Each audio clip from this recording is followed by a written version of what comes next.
आज हम बात करेंगे central civil services leave rules के बारे में। CCS leave rules 1972। ये मैराथन होगी और एक ही वीडियो में हम सुपर फास्ट तरीके से लीव रूल्स को कवर करेंगे। Let's move on. हमें ध्यान रखना है ये कमेंस हुए थे 1st day of June 1972 को, राइट।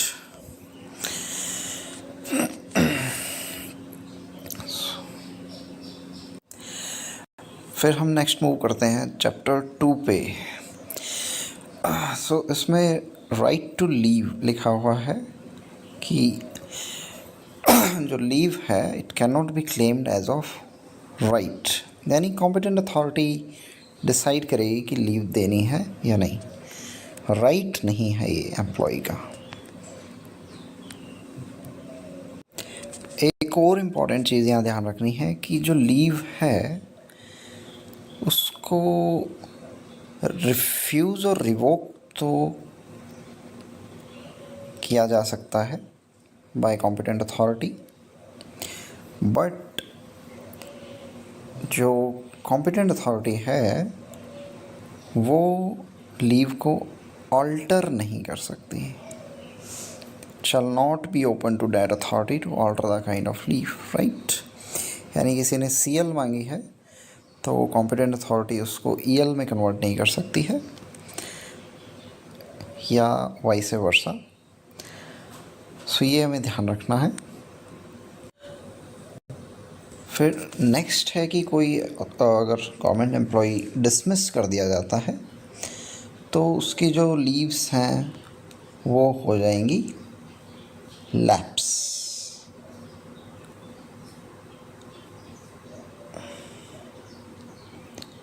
और अगर कोई एम्प्लॉई प्रॉपर चैनल के थ्रू अप्लाई करता है थ्रू प्रॉपर चैनल तो it shall not result in the lapse of leave, यानी लीव्स जो है वो दूसरे डिपार्टमेंट में ट्रांसफ़र हो जाएंगी।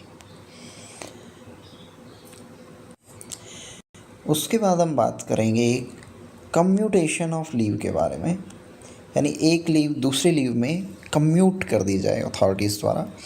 तो अगर कोई गवर्नमेंट सर्वेंट है वो अथॉरिटी को रिक्वेस्ट करता है कि उसकी लीव को रेट्रोस्पेक्टिवली कम्यूट कर दिया जाए, यानी मान लो उसने अप्लाई किया था सीएल के लिए, वो चाहता है कि उसको ईएल में रेट्रोस्पेक्टिवली कन्वर्ट कर दिया जाए, या ज़्यादातर ये होता है कि कुछ एम्प्लॉइज़ ईओएल ले लेते हैं बट बाद में वो उसको अर्नड लीव में कम्यूट करवाना चाहते हैं। तो कम्यूट किया जा सकता है, गवर्नमेंट एम्प्लॉई रिक्वेस्ट करेगा, बट ये राइट नहीं होगा एम्प्लॉय का, कॉम्पिटेंट अथॉरिटी डिसाइड करेगी, राइट। और 30 डेज़ में के अंदर अंदर गवर्नमेंट एम्प्लॉय को रिक्वेस्ट करनी पड़ेगी। फिर हम बात करते हैं कॉम्बिनेशन ऑफ लीव्स के बारे में। कैजुअल लीव को छोड़ दिया जाए तो बाकी सभी लीव्स को कंबाइन किया जा सकता है।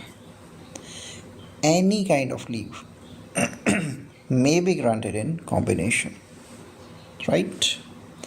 क्योंकि कैजुअल लीव जो है वो रिकॉग्नाइज नहीं की गई है लीव की डेफिनेशन में, उसको लीव माना ही नहीं जाता है कैजुअल लीव को। उसको किसी भी दूसरी लीव के साथ कंबाइन नहीं किया जा सकता, राइट। फिर बात आती है maximum amount of continuous leave. 5 years इसका आंसर होगा मैक्सिमम लीव। और अगर 5 साल से ज़्यादा कोई एब्सेंट रहता है तो उसको डीम्ड टू हैव रिज़ाइंड, यानी रिज़ाइंड मान लिया जाएगा। नेक्स्ट हम बात करते हैं कौन अप्लाई कर सकता है, राइट। सो अगर गवर्नमेंट एम्प्लॉई नहीं कर पा रहा है तो उसकी जगह उसके स्पाउज, उसके पेरेंट्स, चाइल्ड और any other person, right, any other person जिसको लिमिटेड गार्डियनशिप असाइन की गई है, राइट। अगर कोई पर्सन अब्सेंस रहता है एक्सपायरी ऑफ लीव के बाद भी, तो उसको जो कॉम्पिटेंट अथॉरिटी है वो हाफ पे लीव ग्रांट कर सकती है, और हाफ पे लीव एग्जॉस्ट हो जाती है तो EOL उसको दी जा सकती है।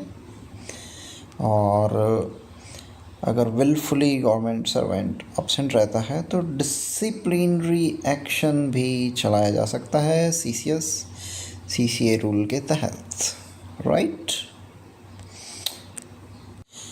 अब हम बात करेंगे अर्नड लीव के बारे में। सो अर्नड लीव जो है वो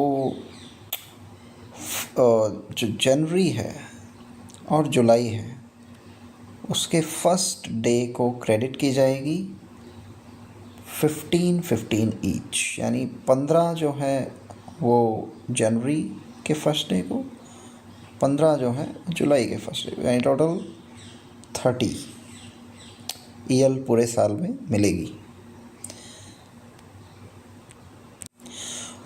उसके बाद है जो आगे हम बात करते हैं जॉइनिंग टाइम के बारे में।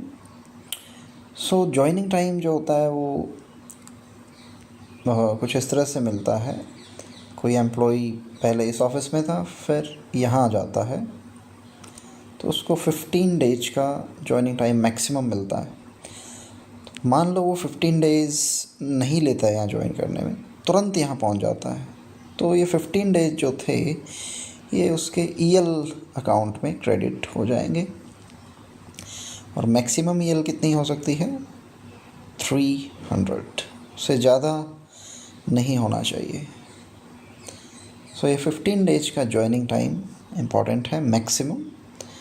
अगर ये अवेल नहीं करता है तो EL अकाउंट में क्रेडिट हो जाएगा, राइट। नेक्स्ट बात करते हैं मैक्सिमम अर्नड लीव कितनी दी जा सकती है। सो मैक्सिमम है 180 डेज अगर एम्प्लॉयड इन इंडिया है, राइट। यही हमें ध्यान रखना है, 180 days, this is important. 180 days से ज़्यादा भी कहीं कहीं दी जा सकती है। अगर मतलब 180 डेज और 300 डेज इसके बीच में लीव्स दी जा सकती हैं। कंडीशन क्या है कि जो लीव होगी वो स्पेंड की जानी चाहिए इन देशों के बाहर। मोस्टली एशियन कंट्रीज़ हम कंसिडर कर सकते हैं। इससे बाहर अगर किसी ने स्पेंड की है अपने लीव का पीरियड तो 180 डेज से ज़्यादा भी दिया जा सकता है, बट लिमिट यहाँ फिर भी 300 होगी। 300 से ज़्यादा तो किसी भी कीमत पे नहीं दिया जा सकती अर्न लीव, ये हमें ध्यान रखना है। सो नेक्स्ट हम बात करेंगे कि कैलकुलेशन कैसे होती है। हर कंप्लीटेड कैलेंडर मंथ में 2.5 दिन की अर्न लीव मिलेगी। पूरे जो साल में अगर आप कैलकुलेट करेंगे तो वो 30 हो जाएंगी, जो हमने पहले बात की थी। 2.5 डेज़ पर मंथ, ये हमें ध्यान रखना है। मैक्सिमम मैंने कितनी बताई थी? 300 लीव एक्यूमुलेट कर सकते हैं। 180 days of earned leave maximum किसी को दी जा सकती है विद इन इंडिया, और 300 लीव्स दी जा सकती है अगर वो एशियन कंट्रीज से बाहर ट्रैवल कर रहा है। ये चीज़ें हमें, ये नंबर्स बहुत इम्पॉर्टेंट है, एक तो 2.5 डेज पर मंथ, उसके हिसाब से 30 पर ईयर हो जाएंगी। 180 डेज मैक्सिमम दी जा सकती है। सो ये बहुत ही इम्पॉर्टेंट नंबर्स हैं। ये बहुत ही इम्पॉर्टेंट प्रोविज़न है कि मान लो कोई एम्प्लॉई एक्स्ट्रा ऑर्डिनरी लीव पे था और उसका जो पीरियड है वो डाइज नन ट्रीट कर लिया गया है, यानी उसको सर्विस के लिए काउंट नहीं किया जाएगा। ये बहुत ही नेगेटिव चीज़ होती है किसी भी एम्प्लॉई के लिए। तो उसकी पनिशमेंट भी तो मिलेगी। वो कुछ इस तरह से मिलेगी कि मान लो किसी ने लेट्स से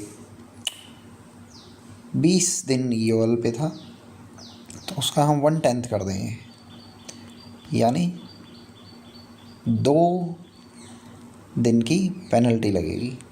यानी जितना उसको क्रेडिट होने वाला था ईएल, उसमें से 2 हम कम कर देंगे, यानी 1/10 हम कम कर देंगे। ये हमें याद रखना है।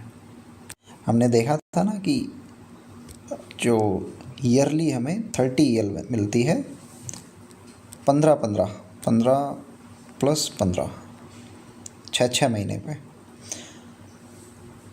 तो ये एडवांस में क्रेडिट होती हैं। तो अगर 1/10 जो हमने देखा था, तो इसमें से -2 यानी 13 क्रेडिट की जाएंगी, क्योंकि उसने 20 जो है ईओएल ले ली थी।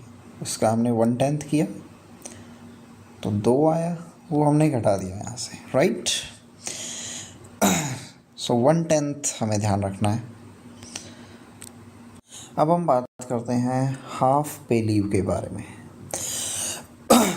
सो हाफ पे लीव्स जो हैं वो 10 डेज ईच क्रेडिट की जाएंगी, 10 प्लस 10।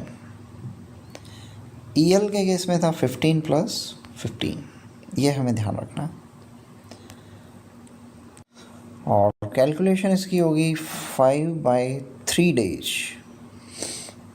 हर महीने, 5/3 पर मंथ इंटू अगर हम इसको 12 कर दें तो ये हो जाएगा 20 ईयरली। एक चीज़ आप ध्यान रख सकते हैं, अगर हम देखें कि 20 ईयरली है तो मंथली कितनी होगी, 4 3 4 5, यानी 5/3 पर मंथ, राइट। सो अगर किसी एम्प्लॉई का जो पीरियड ऑफ एब्सेंस है उसको डाइज नन डिक्लेयर किया जाता है, तो पेनल्टी कितनी लगेगी, यहाँ पे है 1/18 of the period of dies non. EL के केस में वो था 1/10, यहाँ पे है 1/18। यानी किसी का मान लो 18 दिन का पीरियड डाइज नन होता है, तो इसका 1/18 यानी कि 1, एक हाफ पे लीव उसको कम क्रेडिट की जाएगी। यानी कि जहाँ उसको 10 एचपीएल क्रेडिट होनी थी, उसमें से 1 कम कर दी जाएगी। ये 1 कहाँ से आया, मान लो उसका 18 डेज़ का डाइज नन था, उसका 1/18 करेंगे, यहाँ से ये 1 आया। सो उसको 10 की जगह कितनी क्रेडिट की जाएगी, 9 एचपीएल पहले हाफ मंथ में। ओके, फिर से देख लेते हैं। ईएल की हम बात करें तो वो क्रेडिट की जाती है 15 + 15, एचपीएल वो होती हैं 10 + 10। जो पेनल्टी लगती है वो होती है इसके केस में 1/10, इसके केस में 1/18, राइट। एचपीएल की एक ख़ास बात और है कि ये सिर्फ मेडिकल सर्टिफिकेट के बेसिस पे ही ग्रांट की जाएगी। ईएल जो होती है वो किसी भी पर्पज़ के लिए की जा सकती है, बट एचपीएल जो है वो सिर्फ मेडिकल सर्टिफिकेट दिखाने पर ही दी जाएगी। एक चीज़ यहाँ और भी ख़ास बात है एचपीएल की, एचपीएल को हम कम्यूट भी कर सकते हैं अगर मेडिकल सर्टिफिकेट दिया जाए। यानी 2 एचपीएल को कम्यूट करके एक लीव हम बना सकते हैं अगर मेडिकल सर्टिफिकेट प्रेजेंट किया जाए। अगर मेडिकल सर्टिफिकेट नहीं है तो आपको एक एचपीएल मिलेगी जिसमें हाफ सैलरी आपको मिलेगी, जो कि अपने आप में एक लॉस है। बट मेडिकल सर्टिफिकेट अगर है तो आप 2 एचपीएल को कम्यूट करा के एक फुल पे लीव ले सकते हैं, राइट। जो मैंने बताया वो यहाँ पर आप देख सकते हैं, राइट। और अगर कोई गवर्नमेंट सर्वेंट जो है वो रिटर्न नहीं करता है ड्यूटी पे, तो क्या होगा? तो जो हमने उसको कम्यूटेड लीव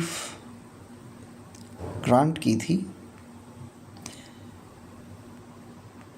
उसमें से माइनस हम कर देंगे एचपीएल, यानी उसकी जो कम्यूटेड लीव थी उसको कैंसिल कर दिया जाएगा और हाफ पे लीव में कन्वर्ट कर दिया जाएगा, और बाकी का जो पैसा है उसकी रिकवरी की जाएगी, राइट। क्योंकि वो ड्यूटी पर वापस रिटर्न नहीं किया तो हम उसकी लीव को कम्यूट नहीं करेंगे, रिकवरी करेंगे। अब नेक्स्ट इम्पॉर्टेंट कॉन्सेप्ट है लीव नॉट ड्यू, यानी किसी भी एम्प्लॉई के अकाउंट में अगर कोई लीव नहीं है और वो मेडिकल सर्टिफिकेट प्रेजेंट करता है तो उसको 360 डेज़ की लीव नॉट ड्यू दी जा सकती है, राइट। और अगर उसको ग्रांट कर दी गई है तो अथॉरिटी जो है वो सेटिस्फाई होनी चाहिए कि वो ड्यूटी पे वापस आएगा। एक क्वेश्चन यहाँ आ सकता है कि ये जो लीव नॉट ड्यू है, अगर कोई लीव ड्यू ही नहीं है तो उसको क्यों दी जा रही है? इसको इसलिए दिया जाता है क्योंकि प्रॉस्पेक्ट्स है कि फ्यूचर में वो हाफ पे लीव अर्न करेगा, उससे हम डेबिट कर लेंगे, राइट।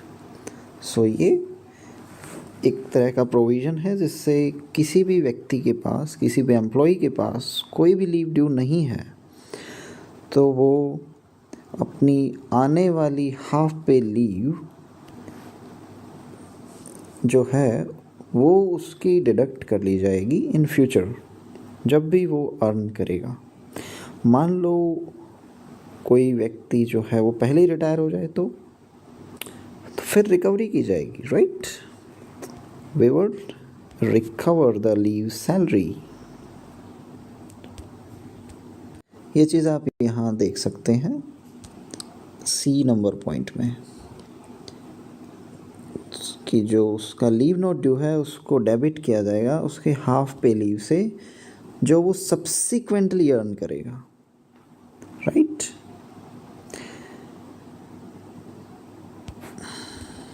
नेक्स्ट हम बात करेंगे एक्स्ट्रा ऑर्डिनरी लीव।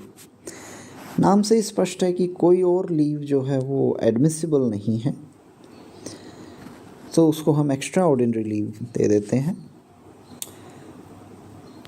और जो गवर्नमेंट सर्वेंट है उसको इन राइटिंग लिख के देना पड़ेगा कि वो ईओएल चाहता है। सो इसकी एक ख़ास बात और है कि जो ईओएल है वो कॉम्पिटेंट अथॉरिटी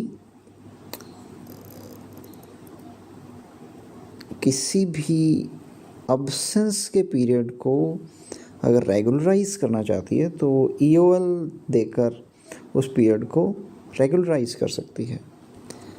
डाइज नॉन करने की नीड नहीं है यहाँ पर, राइट। उस पीरियड को रेगुलराइज किया जा सकता है EOL देकर। और किन्हीं भी दो EOL के पीरियड, मान लो ये EOL है, ये EOL है, इसके बीच में अगर उसने कोई और लीव ली है तो ये पूरा पीरियड ही EOL ट्रीट किया जाएगा, राइट। नेक्स्ट कॉन्सेप्ट है लीव प्रिपरेटरी टू रिटायरमेंट का। यानी कोई एम्प्लॉय रिटायर होने वाला है तो उसको 300 दिन की लीव सैंक्शन की जा सकती है, leave preparatory to retirement, right. Next, अगर कोई पर्सन LTC ले रहा है तो उसके साथ वो अपनी कितनी EL एनकैश कर सकता है, तो 10 दिन की लीव अप टू 10 डेज, इतने दिन की लीव वो एनकैश करवा सकता है। और पूरी सर्विस के दौरान वो कितनी लीव एनकैश करवा सकता है, total 60 days, not exceeding 60 days.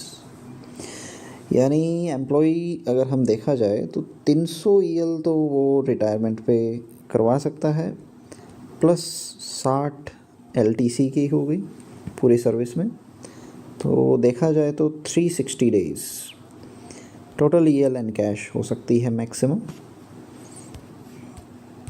So calculate कैसे होगी, मान लो तो कैलकुलेट ऐसे होगी कि जितनी भी उसकी बेसिक पे है प्लस DA लग जाएगा, HRA हम इसमें काउंट नहीं करेंगे, अपॉन में 30, ये हमारा एक दिन की सैलरी हो गई, इनटू लेट्स से 10 दिन की वो EL एनकैश कराना चाहता है, ये फॉर्मूला बनेगा।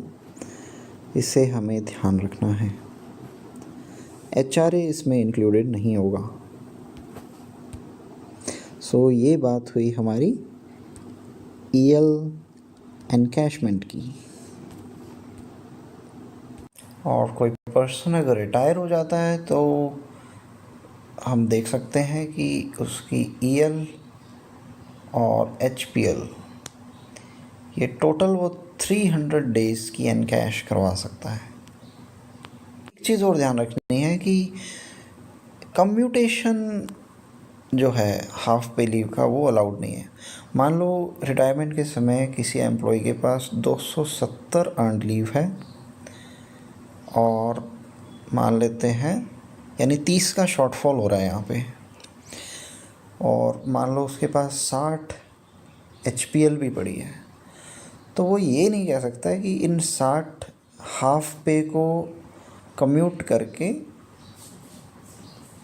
फुल 30 बना दो ये पॉसिबल नहीं होगा, राइट। सो ये चीज़ हम नहीं करेंगे, उसको हम 30 हाफ पे लीव ही देंगे, 30 HPL ही देंगे। यानी देखा जाए तो ये 15 हो गया, 30 HPL का मतलब 15 फुल पे। तो यहाँ उसके थोड़ा सा लॉस हो रहा है, एक तरह से देखा जाए तो 15 दिन का लॉस हो रहा है उसको। So commutation is not allowed. Commutation कहाँ अलाउड थी, मेडिकल सर्टिफिकेट अगर वो सबमिट करता है तो अलाउड है। ये पैरा कह रहा है, थर्ड पैरा, कि अगर किसी के अगेंस्ट डिसिप्लिनरी प्रोसीडिंग या क्रिमिनल प्रोसीडिंग पेंडिंग है तो कॉम्पिटेंट अथॉरिटी विद होल्ड कर सकती है अर्नड लीव एनकैशमेंट वाले पैसे को, राइट। और अथॉरिटी जो है वो सुओ मोटो क्रेडिट कर देगी जो भी पैसा है जैसे ही एम्प्लॉय रिटायर करता है। यानी एम्प्लॉय को कोई रिक्वेस्ट करने की नीड नहीं है।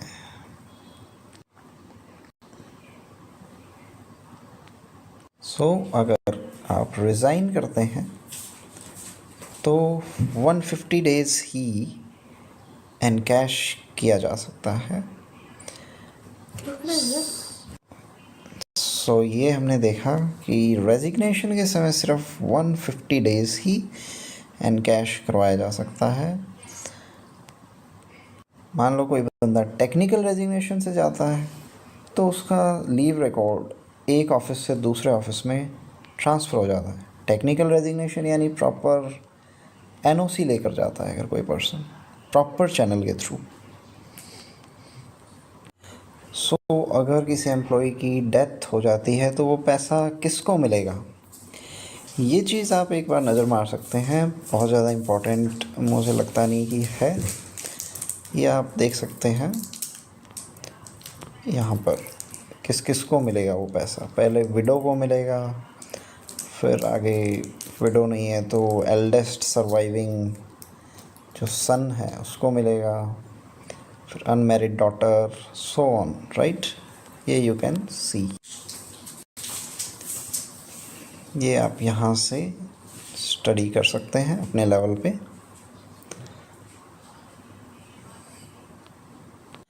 फिर बात आती है लीव सैलरी की, राइट।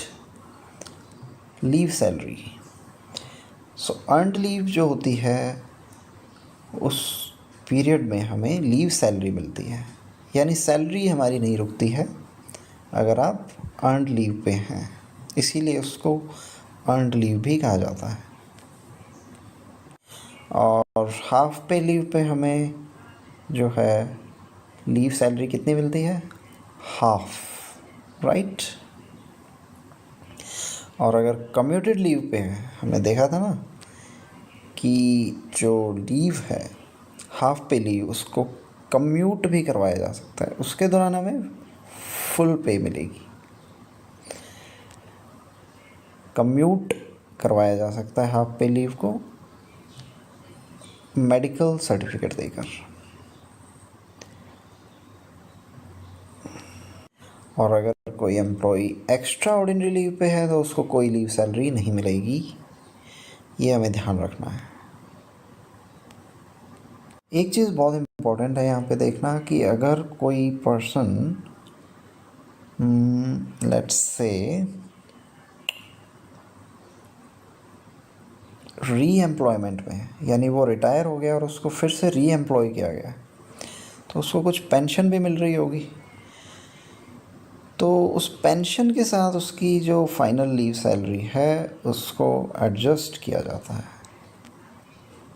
अब हम बात करेंगे मैटरनिटी लीव के बारे में, जो कि होती है 180 डेज़ की, राइट। 180 डेज़ एक जगह और भी आया था, do you remember?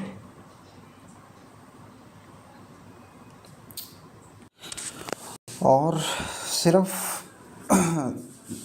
2 surviving children तक ही दी जाएगी, यानी किसी मदर के अगर थर्ड चाइल्ड को अगर वो बर्थ देना चाहती है उस केस में उसको मैटरनिटी लीव नहीं दी जाएगी।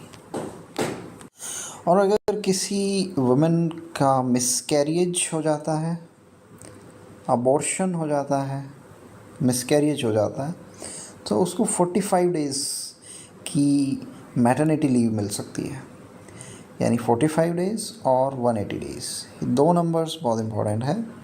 180 डेज़ एक तरह से 6 मंथ्स हो गया, राइट।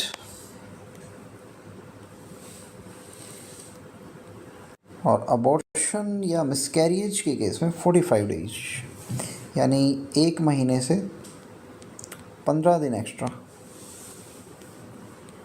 एक छोटी सी चीज़ और ध्यान रखनी है कि मैटरनिटी लीव जो है उसको कंबाइन किया जा सकता है with any other leave, right. और एक और इम्पॉर्टेंट चीज़ पैराग्राफ ये है, ये कहना चाहता है कि मैटरनिटी लीव के कंटिन्यूएशन में 2 साल तक की लीव दी जा सकती है, जो कि ड्यू एंड एडमिसिबल है। फिर हमें ध्यान रखना है पैटर्निटी लीव 15 डेज़ की पैटर्निटी लीव दी जा सकती है। और जो पैटर्निटी लीव है उसका पीरियड क्या होगा। मान लो यहाँ पे किसी वुमेन ने बर्थ दिया है, उसके 15 डेज़ पहले से लेकर के उसके बर्थ देने के 6 महीने बाद तक पैटर्निटी लीव 15 दिन की ली जा सकती है, राइट। और अगर क्वेश्चन आ जाता है कि क्या पैटर्निटी लीव को दूसरी लीव्स के साथ कंबाइन कर सकते हैं, yes, it may be combined with any other leave which is due and admissible. और पैटर्निटी लीव चाइल्ड एडॉप्शन के केस में भी ली जा सकती है, वही सेम 15 डेज। और फीमेल अगर कोई चाइल्ड अडॉप्ट करना चाहती है उसके लिए 180 डेज़। हाँ, 2 चिल्ड्रन से कम उसके पास होने चाहिए, राइट। और चाइल्ड अडॉप्शन के कंटिन्यूएशन में कितनी लीव ली जा सकती है, वो होगा 1 साल में से, यानी कि यूँ कहें इन शॉर्ट 12 महीने में से हम घटा दें उस एडॉप्टेड चाइल्ड की एज, मान लो वो है 8 महीने का, तो 4 महीने की लीव और ली जा सकती है चाइल्ड एडॉप्शन लीव के कंटिन्यूएशन में। जो शुरू में 6 महीने की मिली थी उसमें 4 महीने और ऐड कर दो, सो इतना हम ले सकते हैं।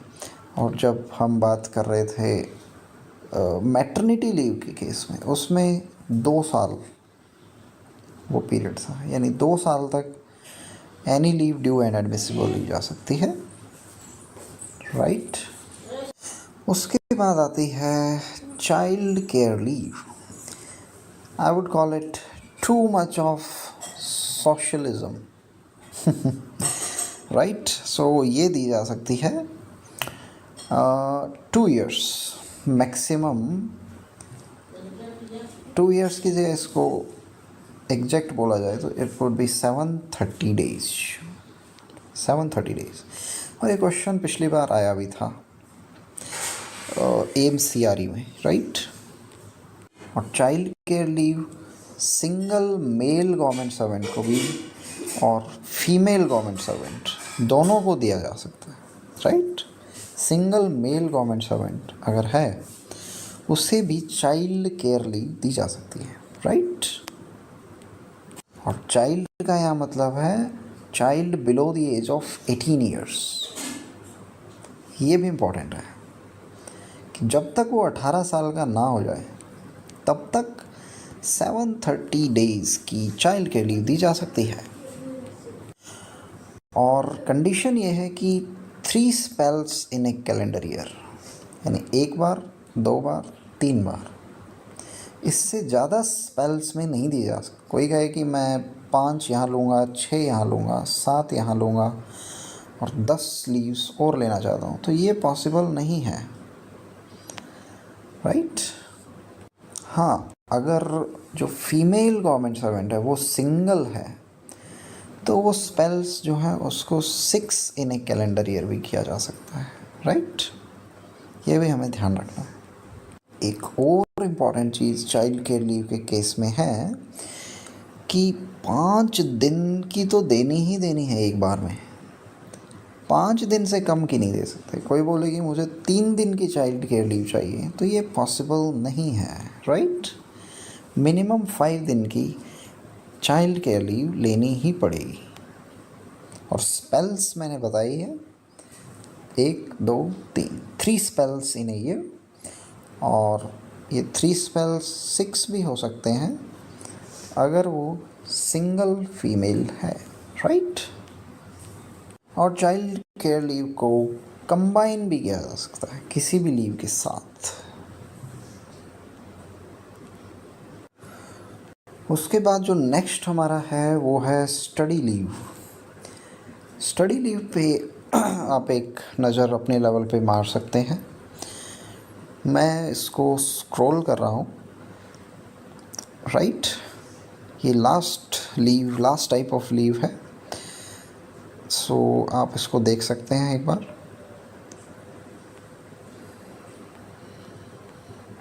पॉज करके आप इसे पढ़ सकते हैं।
यहाँ पे हमारा लीव रूल्स ख़त्म होता है। बहुत ही फास्ट तरीके से हमने कवर किया। स्टडी लीव को छोड़कर मैंने लगभग जो भी इम्पोर्टेंट है एम CRE के लिए मैंने कवर करवा दिया है। इससे बाहर मुझे नहीं लगता आएगा कुछ भी। और हमारा फोकस जो है वो मेनली जो नंबर वाले क्वेश्चन है कि नंबर ऑफ डेज़, राइट। हमने बहुत सारे नंबर्स देखे हैं, आप उन्हें रिवाइज ज़रूर करें। जैसे बहुत सी जगह हमने देखा 300, 180 कुछ जगह था मैटरनिटी लीव के केस में, 15 पैटर्निटी लीव, राइट। और इसके अलावा LTC के समय हमने देखा कि 10 एनकैश करवा सकते हैं, पूरी सर्विस में 60 एनकैश करवा सकते हैं। ये सारे नंबर्स हमें ध्यान होने चाहिए, राइट। और हमने देखा कि 30 अर्नड लीव क्रेडिट होती है पूरे साल में और 20 हाफ पे लीव क्रेडिट होती है पूरे साल में, राइट। इस पे पेनल्टी हमने देखी थी 1/10, इसके केस में 1/18। अगर पेनल्टी ये तब लगती है जब जो पीरियड है अब्सेंस का उसको डाइज नॉन ट्रीट कर लिया जाता है, ये भी हमें ध्यान रखना है। ये सब चीज़ें हैं जो कि बहुत इम्पोर्टेंट है, इन पे डायरेक्ट क्वेश्चंस आते हैं। इसी के साथ हम एंड करते हैं हमारे इस सेशन को। आई होप मैंने कम टाइम में बेस्ट रिवीजन करवाने का प्रयास किया है और I hope you would love it, right? Thank you.